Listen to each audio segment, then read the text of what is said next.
Em nosso estudo de hoje, a lição 82 do Livro da Esperança, Auxílio do Alto. Porque aquele que pede, recebe, e o que busca, encontra, e ao que bate, se abre.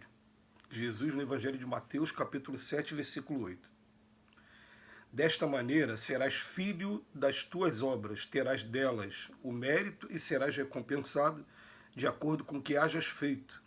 Capítulo 25, texto 3 do Evangelho segundo o Espiritismo. Deus auxilia sempre. Observa, porém, o edifício, ainda o mais singelo que se levanta no mundo. Todos os recursos utilizados procedem fundamentalmente da bondade infinita. A inteligência do arquiteto, a força do obreiro, o apoio no solo e os materiais empregados constituem dons da eterna sabedoria. Contudo, delineamentos da planta, elementos de alvenaria, metais diversos e agentes outros da construção não se expressaram nem se arregimentaram no serviço a toque mágico.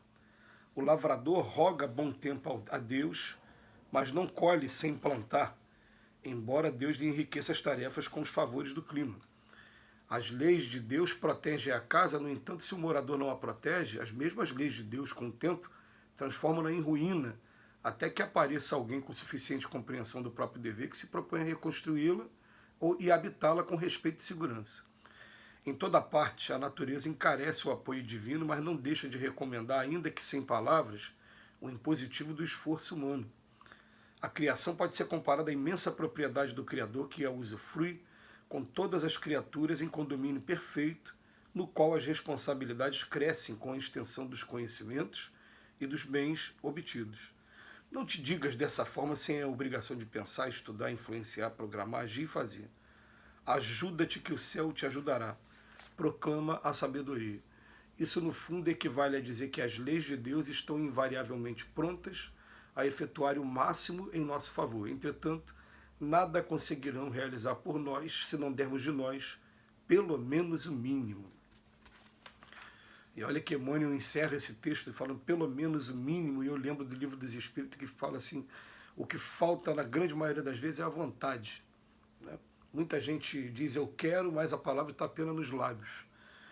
O texto de hoje vem falar do auxílio do alto, e é até interessante a gente pegar essa sequência, né? Já foi objeto de estudo até de um outro texto de Emmanuel. Ele falava assim, né? Aquele que pede, pedi e obtereis. O que pede, recebe. Buscai e achareis. E batei e abre-ser-vos-á. Né? Aqui está escrito só de uma outra maneira, porque cada evangelho foi escrito de uma maneira diferente. Mas essa é a passagem que está nos 4 evangelhos, praticamente. Mateus, Marcos, Lucas e João. Aqui está extraído do evangelho de Mateus. E o que Jesus está dizendo para a gente?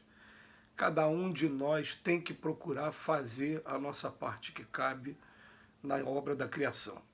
Meu Deus, na obra da criação é isso tudo. Não, cada um, nós somos todos co-criadores, cada um com uma parcela de responsabilidade. Às vezes a parcela de responsabilidade minha é cuidar de um filho, é cuidar da minha mãe idosa, é proteger o meu lar. A minha tarefa é essa, mas não deixa de ser uma tarefa ainda, uma obra da criação também.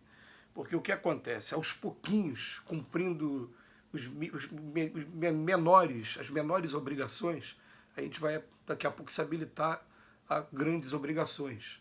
Aquela frase maravilhosa que está lá estampada na capa do livro Nosso Lar. Quando o servidor está pronto, o serviço aparece. Agora, se a gente não consegue cumprir as mínimas obrigações, a gente não vai estar nunca habilitado às maiores responsabilidades. E a gente vai perceber que quanto mais responsabilidade a gente tenha, mais liberdade a gente tem.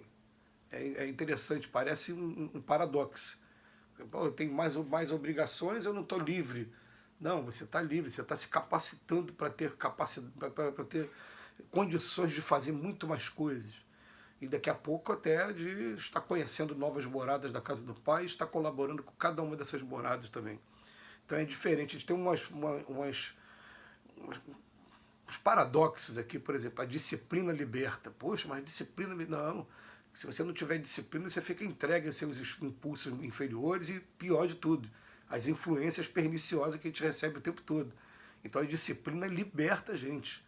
Porque nós estamos num ambiente aqui, no mundo de expiações e provas, que um dia a gente vai perceber que isso aqui é um grande educandário, é um lugar maravilhoso, mas que a gente recebe o tempo todo influências negativas por conta dos espíritos, nós espíritos que estamos aqui, encarnados ou desencarnados. Então esse mundo aqui ainda é um mundo de muita inveja, muito ciúme, muita maledicência. Quando fala lá no Evangelho que o mal sobressai sobre o bem, vai sobressair muito. Chega a ser assustar a gente, né, o quanto, né, o mal ainda sobressai sobre o bem aqui nesse mundo. E a gente está aqui procurando cumprir as etapas do nosso aprendizado e procurando fazer a diferença de alguma maneira. Mas ele vem dizer para a gente aqui, fazer algumas comparações, como sempre, essa capacidade poética de Emmanuel. Todos os recursos procedem fundamentalmente da bondade infinita. Não é? Tem gente que acha que isso é fanatismo. Tudo é Deus, tudo é Deus. Não, mas a gente vai chegar a essa conclusão. Tudo aqui que está acontecendo comigo, inclusive, com um piscar de olhos, pode mudar completamente o cenário. Eu posso estar com saúde agora e daqui a um segundo já não tem mais essa saúde que eu tenho aqui agora. Então, tem a sabedoria divina, sim. Né? Mas ele vem falar para a gente, ó, a gente tem a inteligência do arquiteto, do obreiro, o apoio no solo, tal, né? Um monte de coisa. Mas ele vem dizer para a gente o seguinte, se a gente não fizer a nossa parte, o lavrador roga bom tempo a Deus, mas não colhe sem plantar. Enquanto ele não plantar, não vai ter semente daqui a pouco para germinar e daqui a pouco ser colhido. Aí ele bota aqui o lar também. Você ganha uma casa, não cuida da sua casa. A sua casa em pouquíssimo tempo vai virar uma sujeira, um pandemônio dentro de casa. Né? E aí o que acontece? Ou alguém vai vir cuidar da casa e dar o tratamento que a casa precisa ter, ou você praticamente vai perder essa casa aqui também. Né? Aí ele bota aqui, em toda parte a natureza encarece o apoio divino, né? Mas não deixa de recomendar ainda que, sem palavras, é impositivo do esforço humano.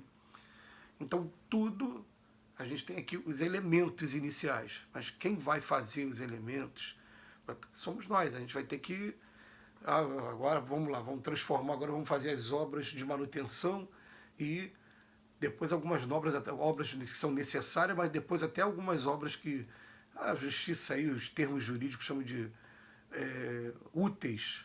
A gente vai aumentando, vai melhorando, e talvez até as voluptuárias, quer dizer, que trazer mais conforto ainda, às vezes até além do necessário. Mas pelo menos eu estou cuidando. Eu estou fazendo uma coisa que vai valer a pena no meu lar, na minha casa. E esse é que importa. Né? Então a gente fica pensando no seguinte, né? Tudo que a gente vai fazer aqui na Terra, inclusive estudar. Eu, por exemplo, eu estudo música, eu sou músico, trabalho com música. Há coisa de 20 anos atrás, eu me dediquei a um estudo de um dos grandes pianistas, dois grandes pianistas, que foi Chopin e Mozart. Foram Chopin e Mozart. São os dois grandes nomes aqui da história. Hoje eu fico assustado de colocar a mão no piano e não conseguir mais executar a música deles. Por quê? Porque para tocar algumas músicas deles, você tem que ficar tocando o tempo todo, treinando o tempo todo. Eu vou ter que sentar de novo, ler a partitura de novo, cada detalhe, porque eu perdi, simplesmente perdi. As músicas que eu continuo tocando até hoje, elas continuam ali saindo ali mais ou menos de acordo com a minha dedicação. Mas a música é uma coisa perfeita para fazer a comparação. Se eu não me dedicar, se eu não parar para treinar, se eu não parar... E a música ainda tem um detalhe a mais, né?